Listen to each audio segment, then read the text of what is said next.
Sean bienvenidos, vamos a iniciar nuestra clase de esta semana. Em, Tenemos la ayuda del cielo, Perush Almeir, en el capítulo número 2. Sí, estamos en el capítulo de la semana pasada. Vimos un poco del capítulo 1. Esta semana, pues, veremos el capítulo 2. Muy bien, y el versículo en el primer episodio. El primer episodio solamente vamos a basarnos en este, ¿no? Que dice, versículo 2 del capítulo 2, se reunió tanta gente que no quedaba sitio ni siquiera a la puerta. Bien, bueno, entonces, ese es nuestro versículo. El episodio retrata una escena conmovedora por una parte, pero por otra, profundamente reveladora de la vida espiritual en los días del Mashiach. La multitud que se congrega a escuchar a Yehoshua no es un fenómeno accidental ni un simple movimiento de curiosidad. En realidad refleja la sed de sabiduría que animaba a los justos de aquella generación y la manera en que los hombres piadosos respondían al llamado del estudio, el llamado de la enseñanza de la Torá. En la antigua Kefarnahum, un poblado pesquero junto al lago de Kinneret, la vida cotidiana del judío observante giraba alrededor de la sinagoga, como en muchos otros poblados, como en muchas otras villas. Al estar alejados del centro, o sea, de Jerusalén, del templo, que es el verdadero corazón de la vida judía, en aquel tiempo, cuando hay templo, todo gira alrededor del templo. Pero si están alejados, pues también hay lo que es un santuario, un pequeño santuario que es la la sinagoga. Y como sabemos, la sinagoga tiene adjunta un lugar especial para el estudio que se denomina Bet Midrash. Ahí, en ese lugar, se hacía la liturgia, se oraba, y en el Bet Midrash se leían las escrituras. Aunque no siempre estuvieron adjuntos, o sea, no era el lugar de la plegaria y adjunto el Bet Midrash. Entonces, los que no tenían esa oportunidad tenían una sinagoga, una Bet Tefilá, una casa de la plegaria, y después salían de ahí, después de rezar, iban a el lugar destinado para el estudio. Bueno, este es el contexto. ¿Ajá? Las palabras entonces de Yehoshua Rabenu se insertan especialmente en ese marco natural, no como una ruptura. Siempre hacemos mucho énfasis en esto porque es necesario ¿ah? eh, hacer notar que Rabbi Yehoshua no rompe, no se deslinda del judaísmo, sino que vive en ese marco, en el marco del judaísmo. ¿Ah? Bueno, el sabio Ben Sira, que es un escriba del periodo helenístico, también fue un maestro de la sabiduría práctica, de la sabiduría de la Torah, ¿ah? Aconsejaba precisamente esa actitud. Y eso lo tenemos en nuestra siguiente diapositiva, que es esta. Dice así, frecuenta la asamblea de los ancianos. Si ves ahí un hombre sabio, júntate con él. Escucha con gusto todo lo que se refiere a las cosas de Elohim. No dejes pasar las sentencias de los sabios. ¿Ah? ¿En dónde está? Está en el capítulo 6. Ajá, este consejo que da. Y los hombres de Farnahum actuaron de acuerdo con este consejo. Acudían fielmente a la sinagoga, no solamente en los días de semana, sino también en el día de Shabbat, para levantar sus plegarias. Después del servicio litúrgico, se trasladaban al Bet Midrash. En este caso, en Kefarnahum sí estaba adjunta, y bueno, nada más se tenían que mover un poquito, ¿no? Eso es lo que se entiende por la asamblea de los ancianos. donde estaban los maestros de la Torá, ¿ah? Donde se dedicaban a la disertación aquellos maestros. Ese es la asamblea de los ancianos. Luego dice, allí vieron a Rabí de Joshua, ¿ah? Reconocen su sabiduría. Ahí es donde ellos pueden reconocer su sabiduría porque él está enseñando a sus discípulos. ¿Ah? Como en cualquiera de muchas Bate Midrashot que existen. Normalmente no es solamente el rabino que da una disertación en general para todos los asistentes. Eso sí sucede, pero no siempre es así. Hay pequeños grupos donde cada maestro se reúne a su alrededor, sus alumnos. Entonces, en una de esas, ahí estaba Rabí Joshua con algunos de sus alumnos y es donde pueden ellos reconocer su sabiduría y acercarse a escucharle. Esto no es desdeñar a los demás sabios presentes, sino que, como enseña el texto, que todo lo que se refiere aquí, como dice el texto, ahí, escucha con gusto todo lo que se refiere a las cosas de Elohim. Ajá. No dejes pasar la sentencia de los sabios. Estos no dejaron pasar las sentencias de nuestro maestro. ¿Y qué hacen? Pues lo que continúa, ¿no? Es este consejo, si nos damos cuenta, el siguiente es, ahí está, Ben Sira, y dice de la manera siguiente, si ves un hombre realmente sensato, anda a su casa desde el amanecer y que tus pies desgasten el umbral de su puerta. Eso es lo que continúa enseñando el Ben Sira. Esta imagen de poderosa fuerza pedagógica expresa la perseverancia que debe tener un discípulo. Los habitantes del lugar siguieron este consejo de una manera literal. ¿Ah? Investigaron dónde vive o averiguaron dónde vive el maestro, ¿sí? Y acudían a él cada mañana, por supuesto, tras la oración, porque en el capítulo 1 aprendimos cómo nuestro santo maestro acudía fielmente a los servicios de oración, el de la mañana, llamada Shaharit, el de la tarde, llamada Minja, y el de la noche, llamada Arbit. Por eso es que aquí es después del servicio de oración. Para escuchar sus enseñanzas, ellos acuden para escuchar la enseñanza. Por eso el texto puede decir, con el texto que comenzamos, si se acuerdan, dice, se reunió tanta gente que no quedaba sitio ni siquiera a la puerta. Estaban totalmente cumpliendo este consejo del Ben Sira, desgastar el umbral de su puerta. ¿Cómo se puede desgastar el umbral de la puerta? Ah, por el continuo fluir de gente. Entran y salen, entran y salen. Ajá. Bueno, la escena no es solo geográfica, sino también espiritual. La casa del rabí se ha convertido, por así decirlo, en un santuario de sabiduría, en el umbral donde se desgastan los pies de los que aman la Torah. El Ben Sira va a seguir con su disertación y sigue exhortando, pero ¿acerca de qué? Vamos, dice, medita los preceptos del Señor, preocúpate continuamente de sus mandamientos. Una de las cosas que más se hacía énfasis, no solamente en aquella época, sino hasta nuestros días, es en los preceptos, porque la Torá, como sabrán, tiene 613 preceptos y los cumplimos como pueblo todos.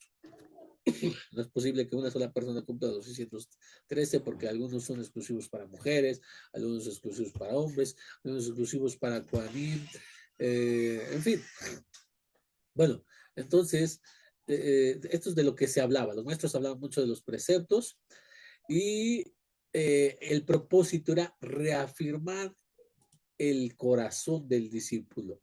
¿Ah? Y bueno, esto es lo que hacía nuestro santo maestro. Los que se reunían alrededor del rabí hacían precisamente esto. meditar los preceptos, lo que le enseñaba, las palabras que emanaban de su boca. Yahushua, nuestro rabino, no enseñaba novedades ajenas al judaísmo.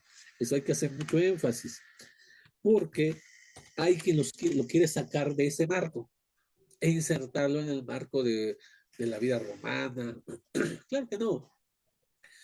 Él enseñaba una interpretación profunda de la Torá. Cada palabra suya llamaba al cumplimiento interior, a la intención pura detrás del acto. Por supuesto, cumplir la mitzvah, pero una intención, que la intención sea correcta. Como dice en otra ocasión, le dice a los fariseos, ustedes que diezman el eneldo y la canela, ¿ah? Pero han dejado lo más importante de la Torá. Esto era necesario y no dejarlo primero. O sea que sí, el cumplir la mitzvah, pero también hacía énfasis en el cumplimiento interior, en la intención con el que se realizaba. Es decir, el corazón, el propósito de cada mandamiento. El mismo Ben Sira recuerda que la adquisición de sabiduría depende del deseo y depende de la diligencia del alumno. Y así lo va a decir.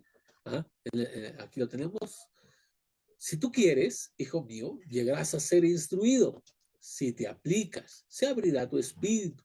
Si quieres escuchar, aprenderás. Si pones atención, entonces serás sabio. En el mismo capítulo, nada más que unos versículos antes. Bueno, la sabiduría no se recibe pasivamente, requiere deseo. Por eso dijo, si tú quieres, requiere esfuerzo y atención. Por eso dijo, hijo mío, llegarás a ser instruido si te aplicas. El Talmid debe querer aprender, debe abrir su espíritu, de abrir su corazón mediante la aplicación constante y escuchar con humildad. Entonces, podemos hablar de una triple actitud: voluntad, aplicación y el acto de escuchar. Va a transformar el alma y la vuelve receptiva a la luz de la enseñanza de la Torah. El mismo principio es recogido por la Mishnah, pero ahora con una imagen pedagógica inolvidable. Vamos a esta. En la bota, ahí está. Miren, dice de esta manera. Hay cuatro tipos entre quienes están frente a los sabios: una esponja, un embudo, un colador y un tamiz.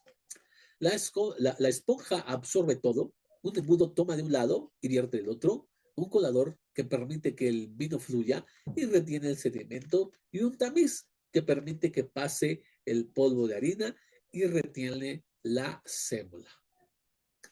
Esta Mishnah no desprecia ninguna de las etapas descritas, sino que presenta una progresión natural de crecimiento intelectual y espiritual del alumno. Es decir, que el primero es el más bajo y, o sea, en la esponja, y el alumno que es comparado al tamiz es el más elevado. Ajá. Bueno, todos, fíjense bien, dice, están frente a los sabios. Ajá. Hay cuatro tipos quienes están frente a los sabios. Vimos en Ben Sirá que si encuentras un hombre sabio, ve, acude a él, escucha, ten las ansias de aprender. Ahora ya está ahí. Ahora hay que aprender acerca de los tipos de personas que ya se acercaron ahí. Es decir, han dado el primer paso porque se han acercado al maestro. Tienen el deseo, quieren escuchar, y se aplican con diligencia a seguir al maestro para poder escuchar. Sin embargo, la calidad del aprendizaje depende de la manera en que reciba y procese esas enseñanzas. Entonces hay cuatro tipos de discípulos, ¿sale? Bueno, aquí lo tenemos.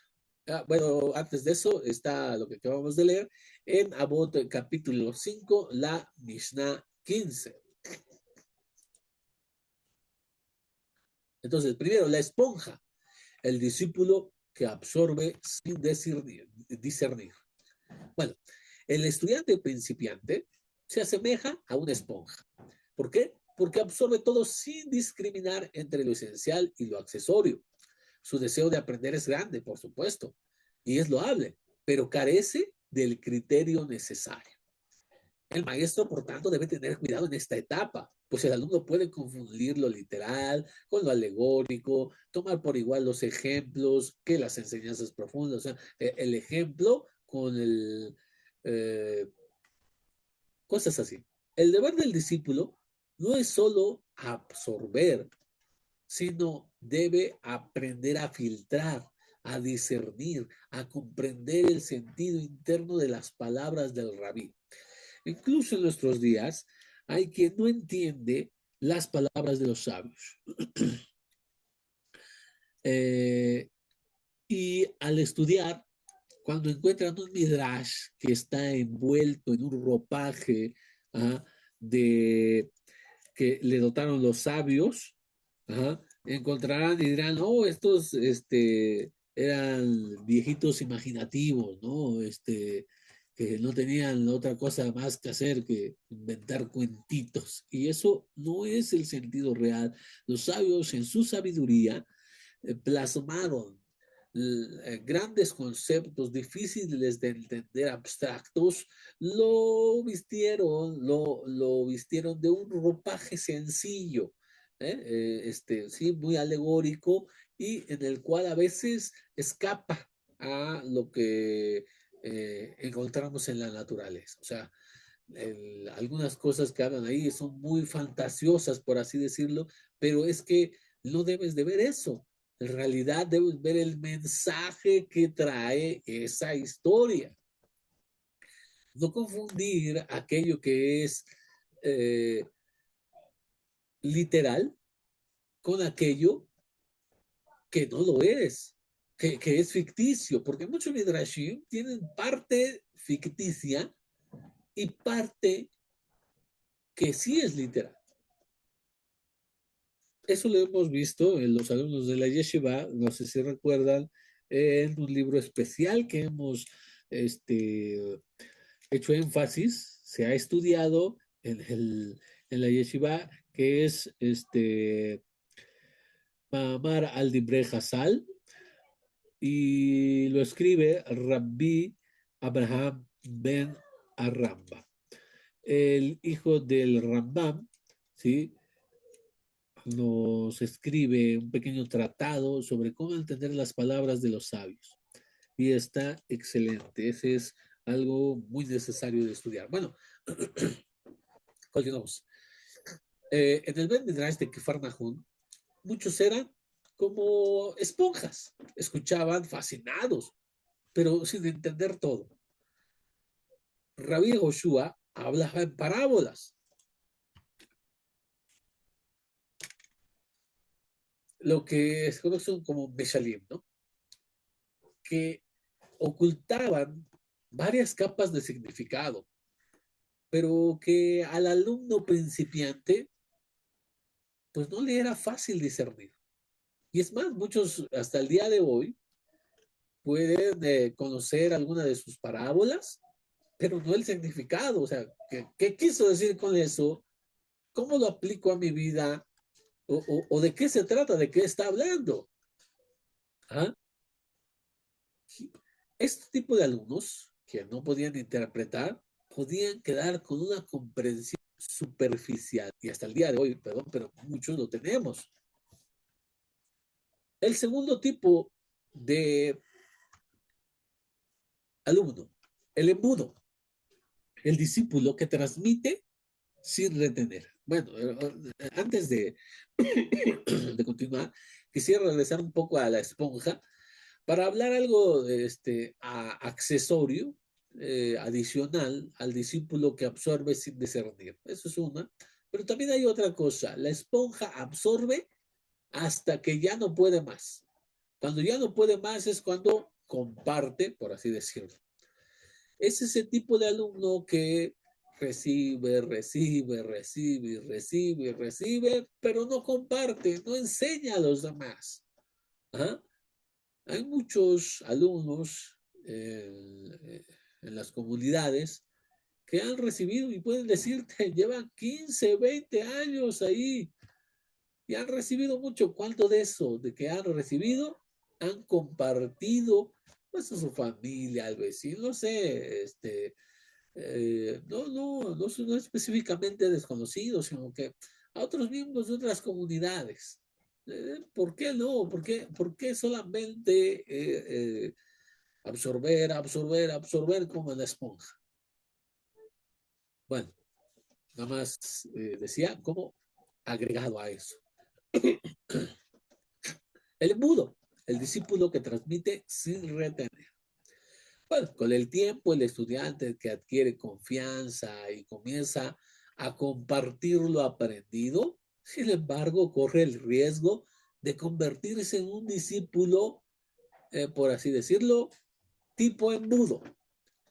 Recibe por un lado y vierte por el otro. ¿Qué hay de malo en eso? Pues, la esponja era de todo para mí, yo absorbo, absorbo, absorbo y no comparto. Y él, el embudo, ahora se pasa de compartir porque recibe de un lado y vierte del otro. Un embudo no retiene. El embudo no es para contener. El embudo es para pasar de un lado a otro. Ajá. Entonces, este comparte sin retener nada para su transformación personal. Hay que escuchar una drashá para Yom Kippur, ¿no? Por ejemplo, buenos días previos a Rosh Hashanah, hay muchísimos expositores que vienen a tratar con su disertación de mover a la gente a arrepentimiento, y pues todo eso es muy bueno.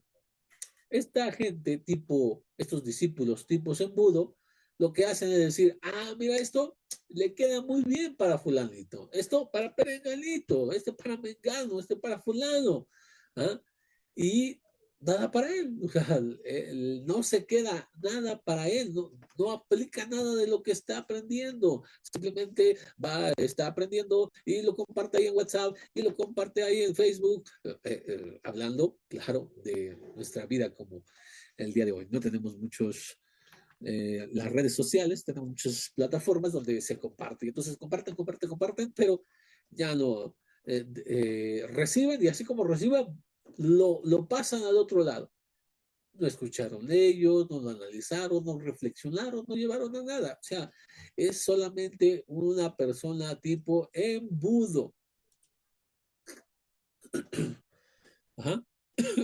Perdón. Entonces, el maestro debe recordarle que no todo lo escuchado debe divulgarse indiscriminadamente. Pues incluso hay palabras que requieren maduración interior o incluso palabras que son cosas que no deben de salir de ahí, que están dirigidas únicamente para esa comunidad o cosas así. O son cosas, eh, conceptos elevados, en fin. La amistad enseña, ahí mismo en la bot, quien aprende con la intención de enseñar, se le otorgan los medios para aprender y enseñar.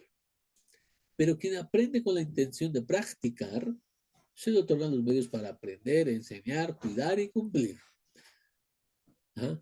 Hay quien va a aprender con la intención de transmitir, transmitir, transmitir. No, la intención también debe ser no solamente enseñar, transmitir, sino aplicarlos a nosotros mismos. O sea, la transformación empiece por nosotros. El conocimiento no se completa sino cuando se convierte en acción, cuando lo aterrizamos a nuestra vida. El tercer tipo de alumno es el colador, el discípulo que distingue, pero parcialmente. En esta etapa, el alumno comienza a discernir, ¿sí?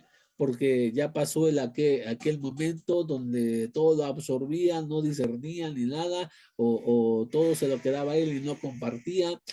Pasó ese tiempo donde ahora se pasaba en el compartir y no interiorizaba, no se quedaba nada para él. Ahora ya lo aplica para su vida, aprende para sí mismo y también es capaz de compartir. Ha empezado un proceso de discernimiento y ya sabe distinguir, al menos parcialmente, en lo superficial y lo esencial. Pero su comprensión, vuelvo a resaltar, aún es parcial. Es como un colador que deja pasar el vino, es decir, la parte líquida y evidente, pero retiene el sedimento. ¿Ah? Su análisis puede ser correcto en lo literal, pero todavía no penetra en los misterios ocultos ni nada parecido. O sea, el sedimento lo separa porque es evidente que no es vino, ¿no? Es sustancia diferente, bueno, pero de todos modos ya hay un discernimiento. Se está madurando, por supuesto. Muchos discípulos del rabí alcanzaron este nivel, comprendían sus enseñanzas éticas, aunque no siempre percibían el sentido mesiánico que él les quería dar, porque había unas acciones, ajá, que el maestro efectuaba y que eran con sentido mesiánico para decir que él era el Mesías. O tampoco percibían el sentido espiritual y profundo que el maestro trataba de compartir a través de sus palabras.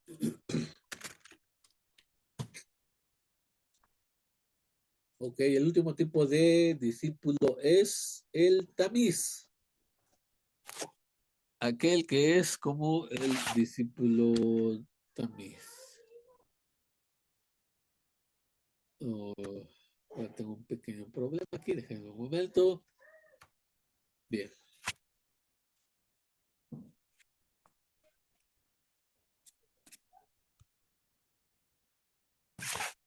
sí se me escucha, ¿verdad? Ah, bueno.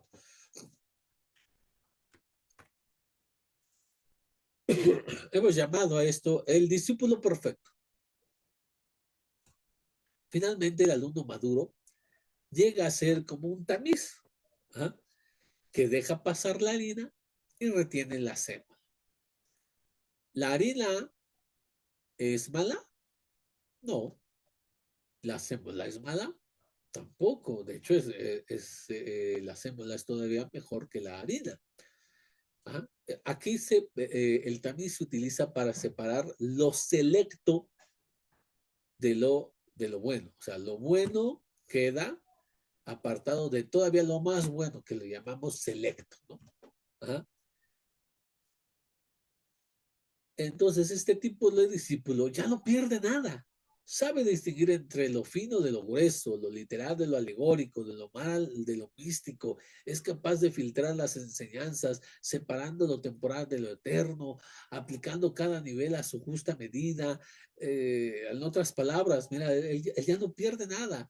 Ya es capaz, tiene un discernimiento total y puede desenvolver las palabras de los sabios, de ese manto que lo obscurecía su verdadero significado. Ah, porque el Rabbi Abraham Ben Rambam habla de que muchos se quedan con ese ropaje en el cual los sabios eh, transmitieron su enseñanza.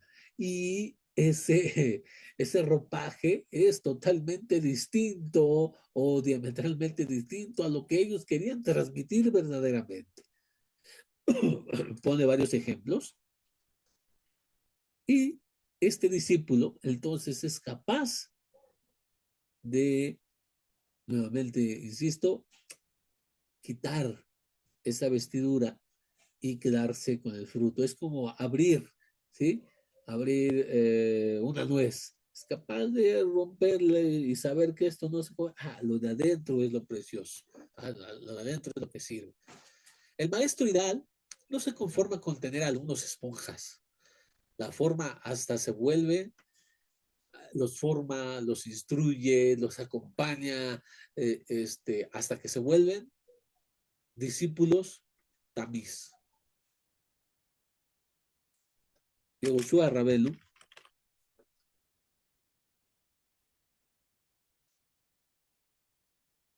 obraba así. Sí, es cierto, hablaba en comparaciones o llamadas parábolas a las multitudes, pero se las explicaba en privado a sus alumnos. Les explicaba el sentido oculto, el qué es lo que quería transmitir. Vean, por ejemplo, Meir capítulo 4, versículos 10 y 11, lo dice con claridad. De ese modo, los conducía desde la absorción hasta la discriminación, desde la curiosidad hasta la impresión iluminada.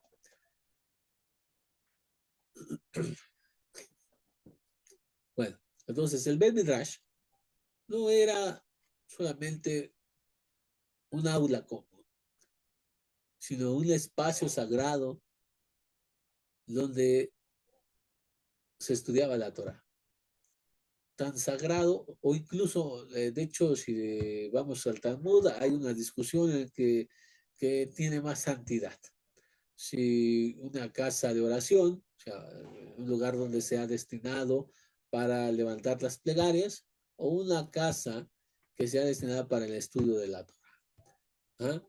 Y se dice que es más elevado el estudio de la Torah. Pero había lugares donde ambos espacios estaban unidos, no mezclados. Había un lugar destinado para la oración y anexo a el, de el del estudio. Entonces era un espacio que se volvía aún más sagrado porque había tanto la tefilá como el estudio de la Torah. Entonces, quien se sentaba ante el rabí en la casa donde nos dice que estaba, en el capítulo 2, no es un Bet Midrash, por cierto. Leí en alguna ocasión por ahí que alguien decía que era un Bet Midrash, una casa de estudio. No, en realidad es la casa de Shimon Petro.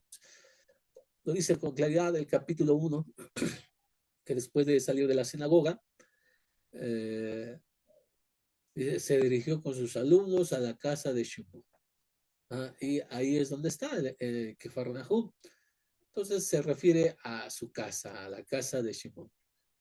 Bueno, pero mucha gente acude a él para ser instruido.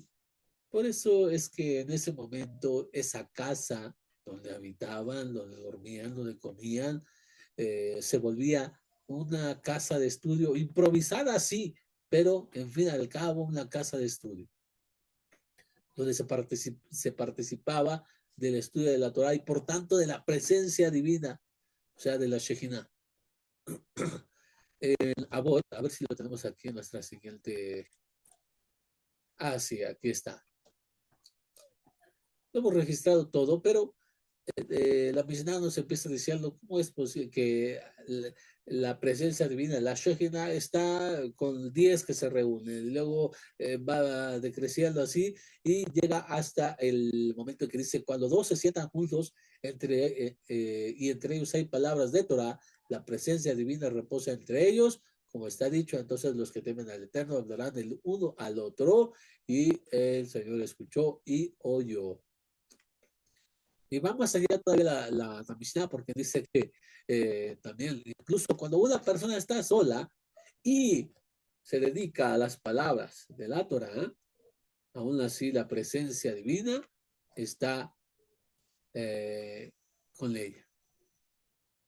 De esta manera, la escena en que Farnahum no es simplemente de una multitud curiosa, sino de, es la imagen de una comunidad reunida en torno a la sabiduría del Jajam, o sea, en este caso, de Rabbi Joshua. Ahí se cumple el consejo del Ben Sira. Si encuentras a un hombre sabio, escúchalo. Medita los preceptos que está enseñando. Desgasta su casa, el umbral de su casa, o sea, visítalo constantemente. No te separes de él. Ahí se condensa también la enseñanza de la Mishnah, como lo vimos en nuestra exposición. Se condensa de igual modo el ideal de los rabinos: estudiar, escuchar, discernir y aplicar la Torah hasta que el corazón se afirme en él. Que el crecimiento, la maduración gradual del alumno comience con así, porque muchos que se reunían eran curiosos. Sí, probablemente muchos solamente asistían para ver algún prodigio, porque ya empezaba a circular aquella fama de nuestro maestro: sacar demonios, curar enfermos. Y muchos probablemente iban pues para ver el milagro o simplemente por curiosidad. No tenían la intención de ser instruidos por él. La gran mayoría sí, eso sí hay que hacer también énfasis. No hay que dejar de lado a los otros que sí asistían porque querían escuchar las palabras del rabí, que aplicaron las enseñanzas de la Mishnah, aplicaron las enseñanzas del Ben Sirá y llegaron a su casa para escuchar.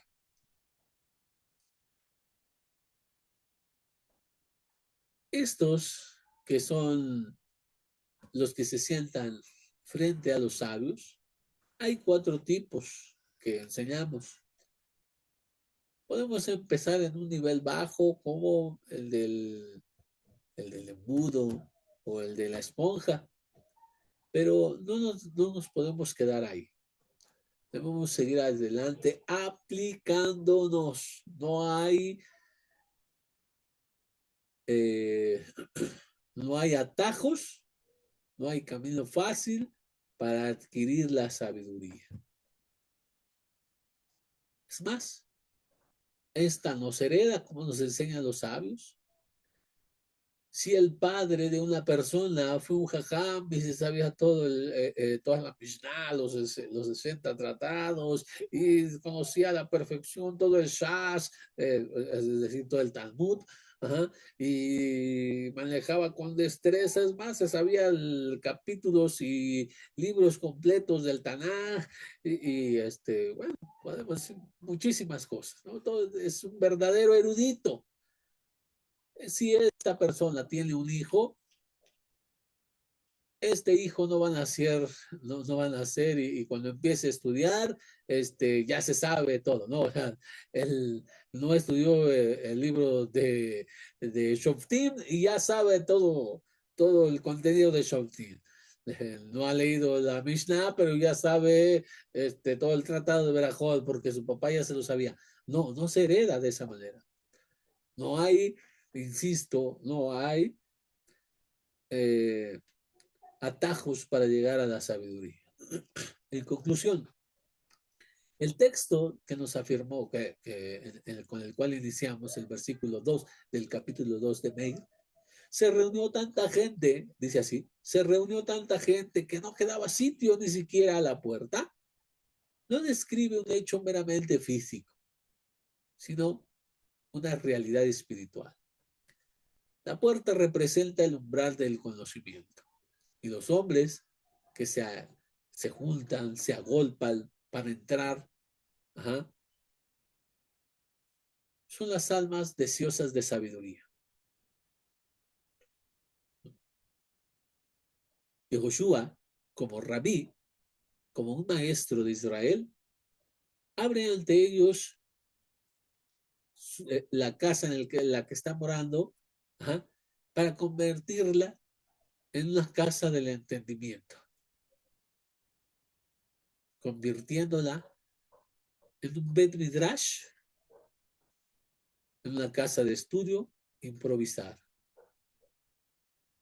El consejo del Ben Sirá, la enseñanza de Abot y la práctica del Mashiach se unen como en una sincronía. Es el mismo mensaje, escrita con diferentes palabras, el mismo mensaje escrito por diferentes autores. Buscar la sabiduría con diligencia, acercarse al justo, escuchar con atención, aprender a discernir. Así, el discípulo que comenzó como una esponja se convertirá con el tiempo y con perseverancia, e insisto, con mucha perseverancia, en un tamiz fino capaz de separar lo profano de lo sagrado, lo terreno de lo celestial, lo literal de lo alegórico, etcétera, etcétera, etcétera. Todo este conocimiento que va a adquirir es para servir a Hashem con, como lo decimos en la tefilá, con corazón completo, con pleno entendimiento. Eso es lo que hacía y enseñaba nuestro rabino. Bueno, y con eso voy a terminar la disertación de hoy. Solamente vimos un episodio, el episodio número 11, que es Meir capítulo 2, del versículo 1 al 12, y solamente expliqué el versículo 2 de ese capítulo 2. La siguiente semana eh, abordaremos el capítulo 3. Por favor, léalo y eh, tomaremos algunos de los episodios de ahí. Creo que tiene 5 episodios, si no mal recuerdo, el capítulo 3. Y tomaremos para nuevamente hacer una lección de eso. Bueno, entonces los dejamos. Muchas gracias por estar con nosotros. Nos vemos la siguiente semana, Besrat Hashem. Eh, de nada, de nada. Ajá, ahí estamos entonces. Los links serán enviados en los grupos. Así que, bueno, Laila todo.